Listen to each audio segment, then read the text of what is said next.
Today I'm at one of our demonstration sites at Dow's Creek. Dow's Creek is located west of Moranni in a very picturesque part of the Pioneer Valley. This work here is part of a project called Creek Mackay Whitsunday, and this project is all about looking at farming practices and their effects on the environment, so water quality, what chemicals and nutrients are leaving the paddock, and also the effects of the farming practice on productivity, because we need to have both. We've got 3 sites for this project, and this particular site we're looking at comparing 2 different fertilisers, so granular and a liquid fertiliser, both applied subsurface.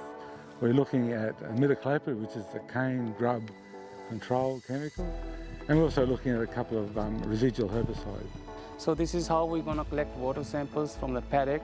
In each of these treatments, we got flumes set up in a particular position at a particular slope so that they can collect water from 3 inner spaces.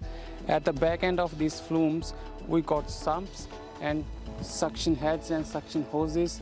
They are connected to the ISCO water samplers in the wooden boxes. On the side of these flumes, we got steering wells with depth sensors inside them. So once the water level reaches a particular depth, these sensors, they send signal to the water samplers, and then they start sampling the water.